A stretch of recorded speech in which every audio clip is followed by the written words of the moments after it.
Welcome to More Than Maple. I'm Capri Cafaro, and this show is about food and culture across Canada from Bountiful Media and Harrow Smith Magazine. Now, anyone that has followed me and my work over the last several years as I talk about culture across North America, you know that I believe that it's critical and absolutely imperative to include Indigenous voices in all of the work that we do. We cannot tell a story about North America without including our Indigenous brothers and sisters. So I'm very excited to welcome back Chef Tammy Maki to the program. Now, Chef Tammy was on an earlier iteration of More Than Maple when it was just a limited series as part of my show Eat Your Heartland Out on Sirius XM Radio and the Heritage Radio Network. Chef Tammy has been kind enough to return. I didn't scare her away the last time to talk to me this time. So just a reminder about Chef Tammy. She is the owner of, and I hope I'm getting this right, and correct me if I'm wrong in a minute, but the owner of Wonagi, and she is also a distinguished Red Seal pastry chef and of the Nakota, Sioux, and Cree nations, as well as of German descent. So she's here today to talk a little bit about her special event called The Dinners, being held this fall in Saskatchewan. So, and whatever else we get up to today, because I know Chef Tammy and I, when we get together, we like to talk. Chef Tammy, welcome back to More Than Maple. Well, thank you so much for having me back. It was awesome to hear from you again. So thank you for allowing me on here and to, present my newest venture to you and to your audience. It's always appreciated. Did you want me to just jump right in? Yeah, let's do it. Let's talk about the dinners. Tell us where it came from, how it was, what inspired it, and what's going to happen there. So I know I talked kind of vaguely about it the last time you and I were nattering at each other, and that was a couple of years ago. And it was in my head for a very long time. I knew that I really wanted to get to the very heart of food and the industry that we're in.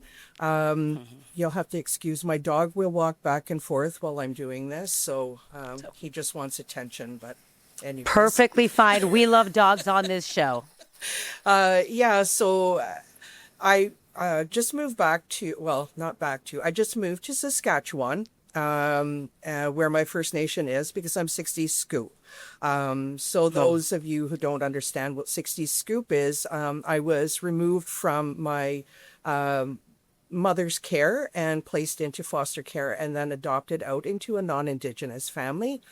So I came back a couple of years ago looking to reconnect with my roots, my family that I've never known. And it was eye-opening and beautiful, and oh my God, I felt it in my very core that this is where I needed to be. And then I did have another business previous to this, but I lost my daughter during that business just 3 years ago now. She passed away. And that was kind of the catalyst for me to finally say, okay, it's time for me to restart and grow everything from our very bloodline, from our roots, and opening a new business on my First Nation of White Bear in Saskatchewan here was definitely something that I wanted to do. So yeah, you did very good with the pronunciation. It's Wonagi, Culinary and Consulting. Wonagi is the Lakota term for the actual spiritual essence of food. So when I talk about things, I'm very passionate about the things that I do and the things that I learn. And because I'm at that age, I really want to, I want to share knowledge, and I want people to understand on a deeper level, not just on a passing level. And, that serves its purpose as well. But for those that really want to delve into things, I'm hoping that this is the event that will allow them to do so. So I've set up the dinners on White Bear First Nation. And it is, you can view it on my website at www.wonagi.ca,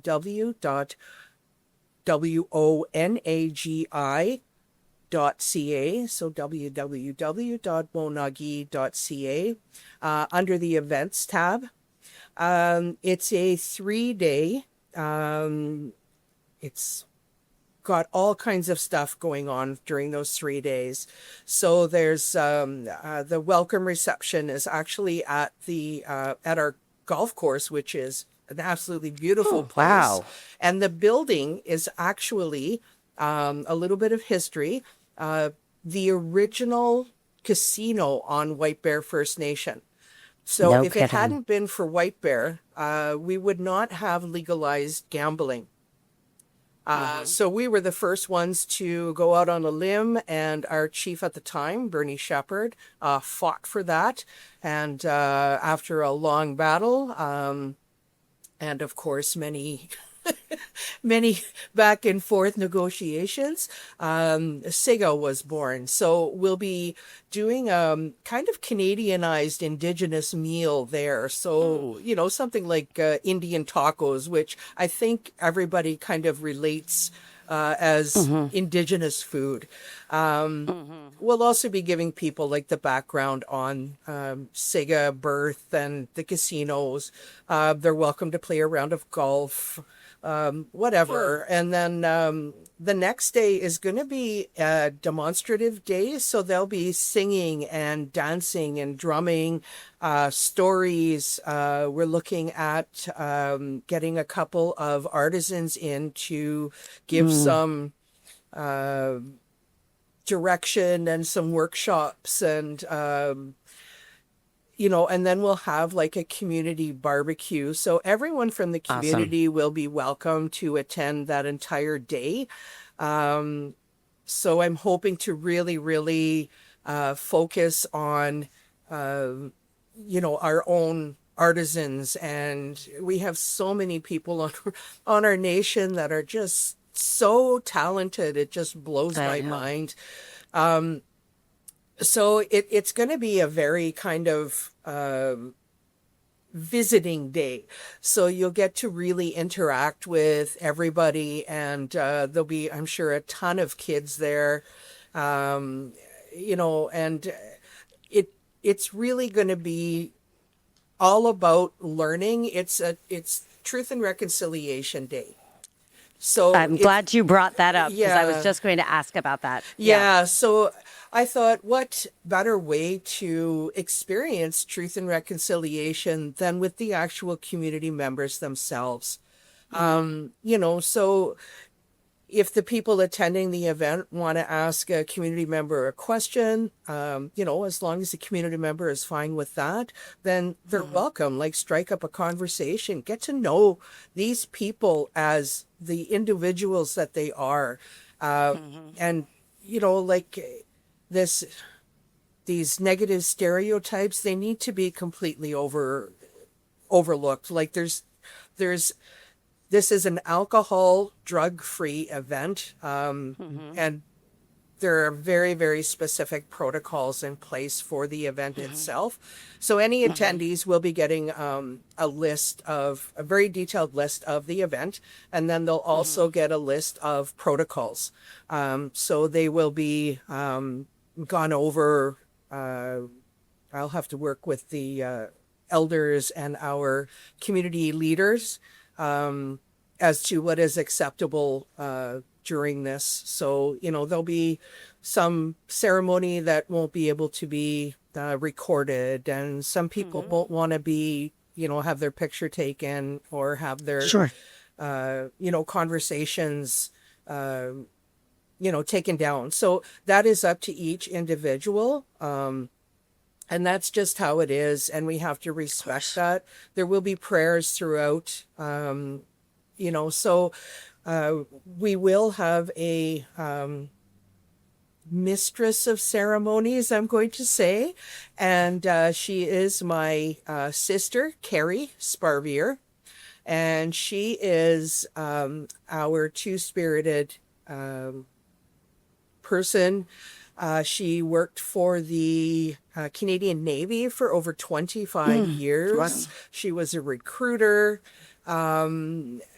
She is engaging and funny, and you can't miss her because I think she's about 6'3" or so. But she's a big, beautiful, vociferous woman. So, it's a very safe space that we create on our First Nation, so anybody can attend. So the second day is going to be hopefully beautiful weather, but we'll have a big tent if not. And then the third day, I'm hoping to do a foraging walk with everyone.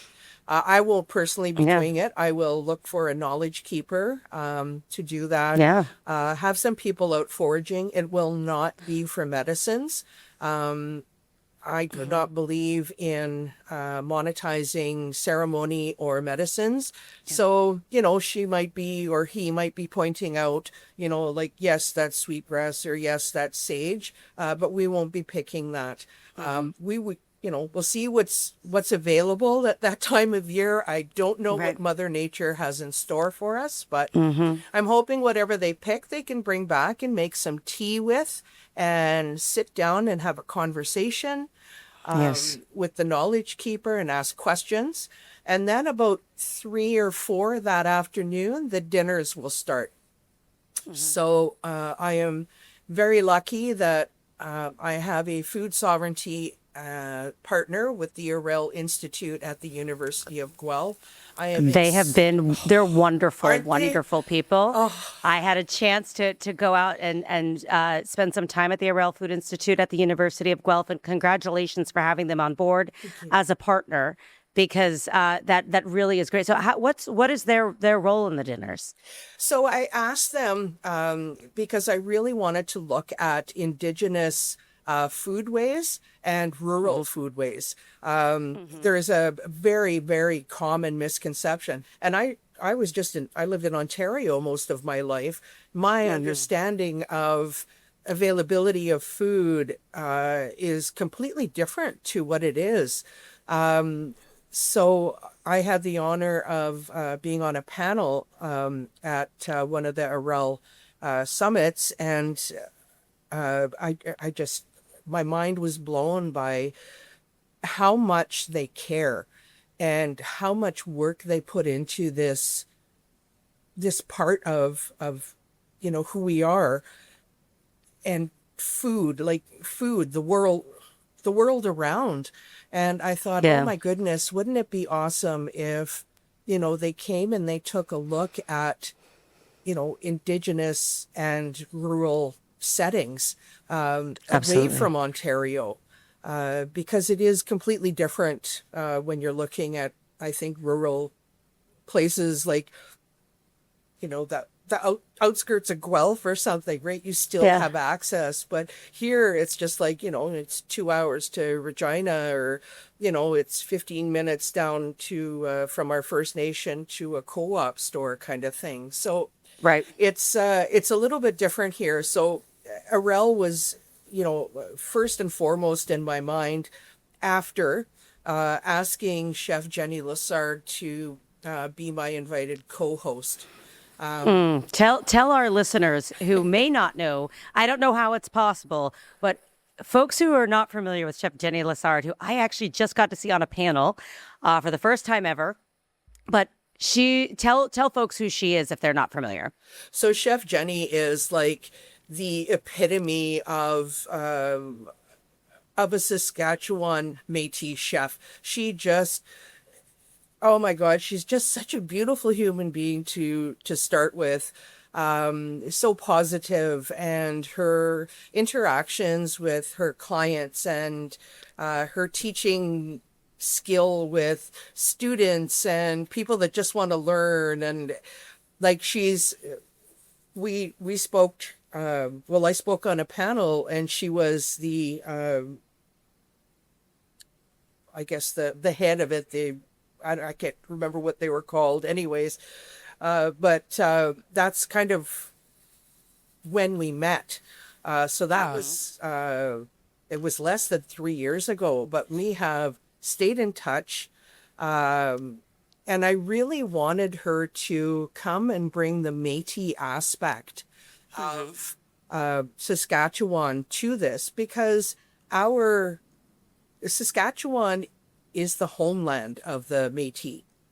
So, Red River Valley Métis, this is like our swath is their swath, Yes. so I think in order to have complete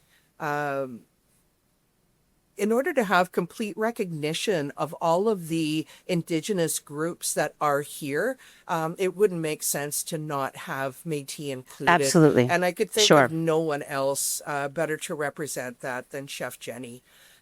So I'm really looking forward to seeing the Métis side. I haven't been able to experience that being in Ontario. Yeah. True Métis. So again, the whole catch line of authentic Indigenous, that's super, super important to both of us. Yeah. So the last day is a dinner that is specifically curated from Chef Jenni and myself. It's a multi-course meal. I'm not going to tell you the menu yet, but No way. I can say that our featured protein for the entirety of the event is bison. So it's my favorite protein by far. I would eat that over anything, and I often do. And, there'll be a lot of ingredients, I think, that people haven't thought about before, or they have thought about, but they don't quite understand how to, how to go about gathering them, in a respectful way, for sure. Yeah. How do you hope folks, if people that come, or those that start to learn about this, what do you hope they come away with? Let's talk first maybe about the utilization of these other ingredients, because obviously there's an entire cultural, component to all of this, and having those conversations with First Nations, Métis, et cetera. But, when you were talking about, well, people might get introduced to ingredients they may have not thought about, or maybe not thought about in a specific way. What do you hope people will come away with when they're introduced to these types of different foods at the dinners? Well, I'd like people to, really appreciate what surrounds them. That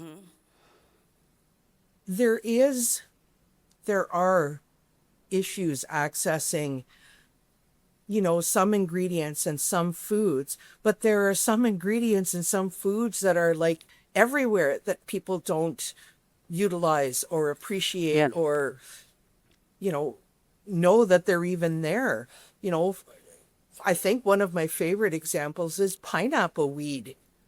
Like pineapple weed's everywhere. It's on everybody's lawn. They're trying to get rid of it, but you use it like it's edible. It makes a great tea. I've made bonbons out of it, and it tastes like pineapple. Like amazing. It looks like little tiny pineapple. It's so cute, but it's there. It's free. Wash it, use it, eat it, put it in your salad, But I also want people to understand that you can't just go out and forage. You can't just go out and pick, right? So there should always be a protocol when you're doing it. And you should always be with somebody that actually knows what they're doing. So there are a lot of plants that mimic other plants. So sometimes there's a poisonous plant that looks almost the same as a plant that's edible. Sometimes a Yeah. plant that's edible, you can't eat the blossoms or the stem, but you can utilize the roots. So you need to know these very specific things. I'm still not any expert on foraging, especially in Saskatchewan. I didn't grow up here. I didn't spend Yeah. years, studying plant life. I'm just starting to get to know things, and it's absolutely amazing. I probably have 100 plants that I've studied now in my plant garden. Yeah. And there's some things that you just stay away from. It was Sure. just like, oh, ever Well, pretty, and like, oh, what is this? And oh my God, it's all poisonous, or it's poisonous to the dog, and I'm like, oh my goodness, get out of there. yeah. No, but this is the value, obviously, of the knowledge keepers, and I'm sure the experience that they will share, and why it's so important. I mean, there are a lot of people that are have extensive experience in foraging, but in this particular context, they're in your community, the knowledge keepers. I would be fascinated to hear what they would have to say about just the uses of different things. And as you said, not necessarily actually taking it for medicine, but learning about how do you figure these things out? How do you know? How can you tell the difference between something that is poisonous or not? And how that knowledge is passed down from one generation to the next, oftentimes through an oral history, I think is such a key component in all of this too. It is. The other thing that I do want people to understand is that our oral history was almost erased. So we are just starting to come back from it. Like, people tell us often to get over the things that were done to us. And I try and put things in a timeline for them, in that it's just been 5 years for me that I found out that I was 60 scoop, that I found out that my mother didn't give me up or leave me behind. I was actually removed from her care. So, living with that for 50, 55, 56 years, and then Absolutely. your world changes and you find out, the opposite, then it's, sorry, I lost an earbud here. Then it's life altering. So, there's, Absolutely. my aunt was in residential school 18 years, so, and it does rear its head, because that's how you were Absolutely. raised. You don't just get rid of everything like that. It never goes away. Sometimes you have to fight, those kind of feelings or those learnings, and you have to program yourself to relearn things. So that's where we are now. So, oral history is something that we're struggling with. We're trying to really bring it back. And this is another reason why I think that something like this is so very important. Yes. And I'm excited to hear and learn. It's this place amazes me and it astounds me. And I want to do everything that I can for my First Nation and for their success. And I also, because I don't have enough on the go, Of course not. I actually took a position working for White Bear First Nation. So now I'm the Nation Energy Manager. So I'll be a liaison between the community, Chief and Council, and Sask Power as we navigate the proposed SMR, which is the Small Modular Reactor project. So that, to me, really covers this entire essence of food security. Ensuring that our nation's lands are healthy and abundant, not just for my generation and the next generation, but for 5 and 6 and 7 generations to come. Yes. So I took this position with the thought that, wow, what an absolute delve into everything. So that's what else I'm doing. And Well, I think that brings up a very good point because it's not something that maybe would be an obvious intersection for someone on its face, right? But what you're saying, I think, is very profound that unless there are community members that are involved in the advocacy to protect the land, to keep it fertile, abundant, clean, you can't grow food, harvest food, forage food, have clean water, do any of these things without having, that healthy land for it to come from. And so there is a strong intersection there. And it goes to this point of not just food security, but food sovereignty as well. That continued advocacy for food sovereignty, which I know is important to you and so many, across the communities. yeah, so I just want to expand that food sovereignty is not just talking about Indigenous community. I'm talking about every single human being. Every single human being is entitled to food sovereignty and food security. I'm looking at it because I see a huge disconnect between my First Nation and, my rural area where I am now. And, being able to access things. So that's what I want to discuss now. That rural area includes every single human being that lives here. Yeah. So, I might be coming from an Indigenous lens, but I'm also speaking about everyone else because I don't live on my nation. I live down the hill in Carlisle. So I see what's going on. I walk, around the farmers' fields. I watch the harvest. I pray.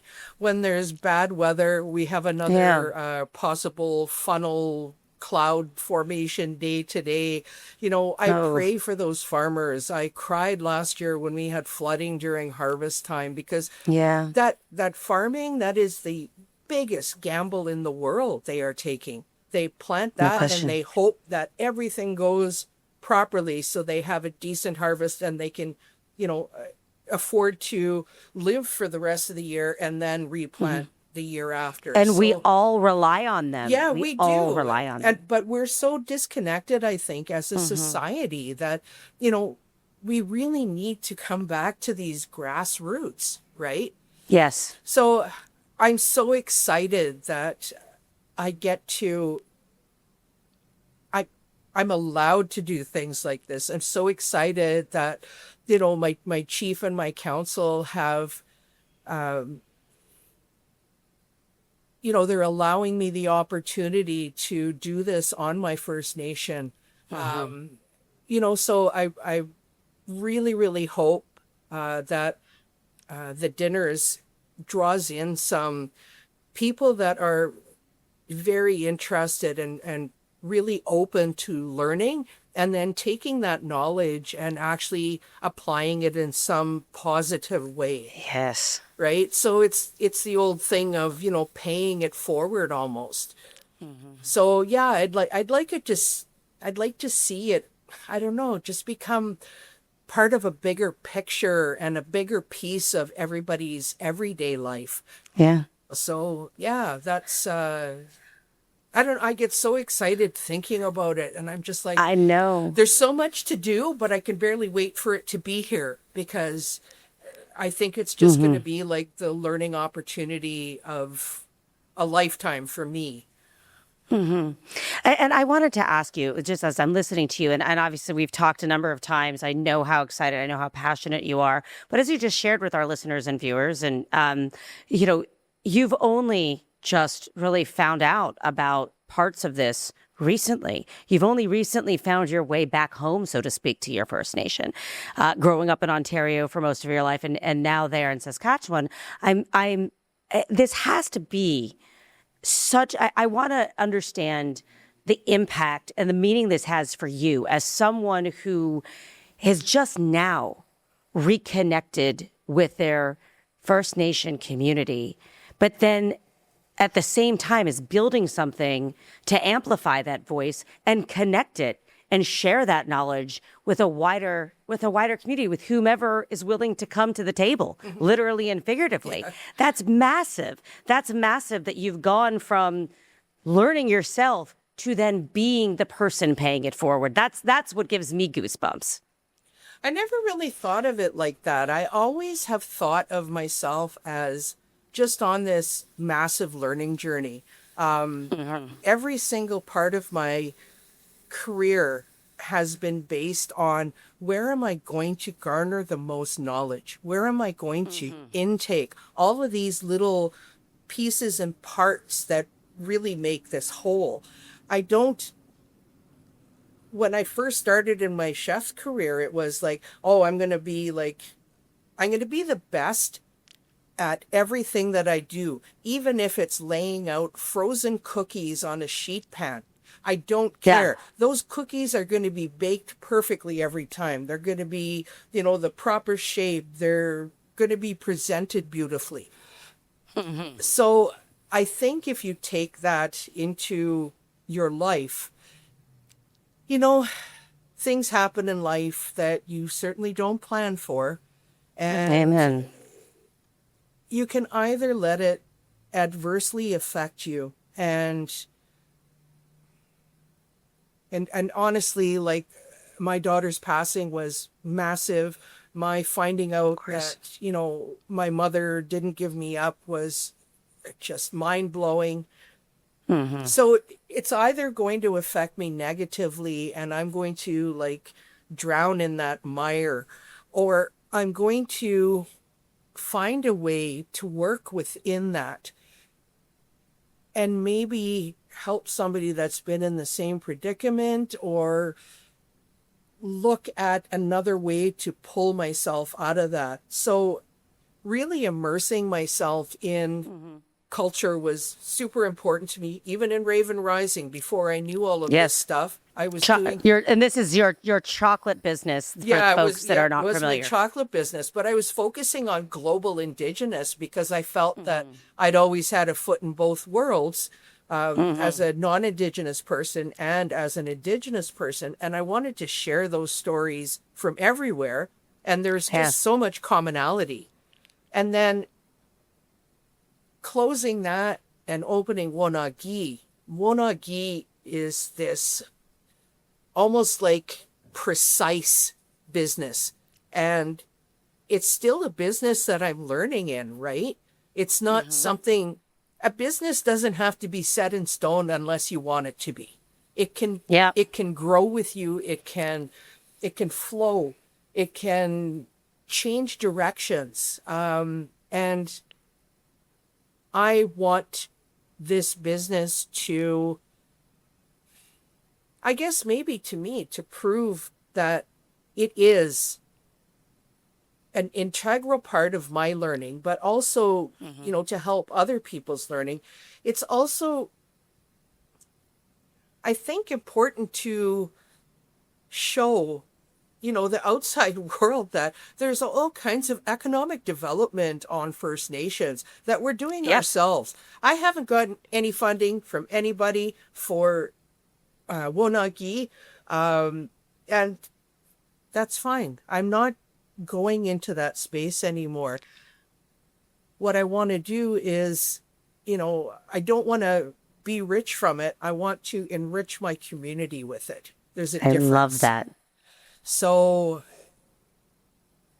yeah, I might not have answered your question. I think I kind of danced around it a little bit, but no, you're sharing organically, and I I think that what I'm hearing here is that, again, I think you're on this journey yourself, but you're welcoming others with you on it, to learn alongside you as you learn and you grow. Because as you just said, you want to enrich others. And that's what I get from this. You want to enrich others, and you're welcoming us on this journey along with you. And I feel very fortunate to, have talked to you a number of times, learn from you every time. The dinners is going to be an incredible thing to experience. Hopefully I will be able to make it out. But for anyone who goes, it sounds like it's going to be memorable and impactful, and something that I think everyone will walk away carrying something special with them away. Is there anything that you want to share with our listeners and viewers before we wrap up? Just that if they're at all interested in attending, I think that, I do have an overall goal for, this vision. The dinners is kind of like the start to it, but I would like to see a trades training facility built on my First Nation. I love that.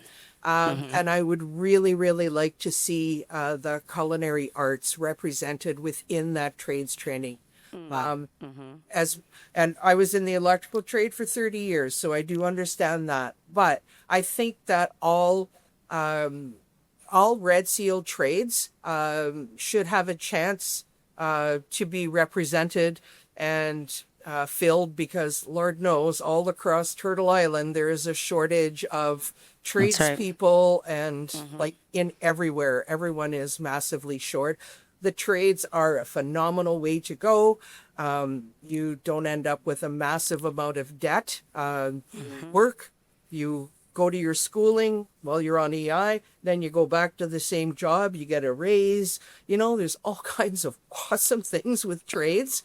So yeah, I'm hoping to really bring steam into this as well. So yeah, just another little part of what it is that I'd like to do. And if you talk to me in 30 days, I'll probably have, more ideas on what I do. I really hope to see you at the event, because as much as we've spoken, we've never actually met. And I would love to be able to meet you and cook for you and have a cup of tea with you. Same. It would be a real honor, and I think we're going to be able to make it out there in September and join you. And hopefully, I'll be able to share my experiences, about my time there with you. Obviously, respecting all of the, criteria and everything that you all are outlining for us that are going to be joining there on the First Nation, adhering to all those protocols, but hopefully be able to share the knowledge that I learn there from you and your colleagues. This has been so fun as always. Chef Tammy Maki, thank you for joining More Than Maple. And listen to my listeners and viewers, if you want to hear more of Chef Tammy's story, you can go back into my other show, Eat Your Heartland Out archives. It's episode 56 from March of 2025. So it's part of our That More Than Maple series under Eat Your Heartland Out. And it's called Indigenous Voices, Finding Indigenous Identity in Food.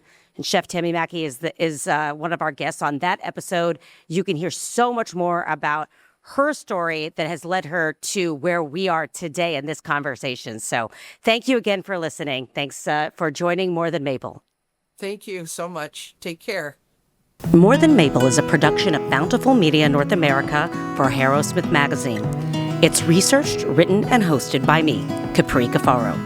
Recorded at That Toronto Podcast Studio in Toronto, Ontario, with technical support and post-production by 115 Creative.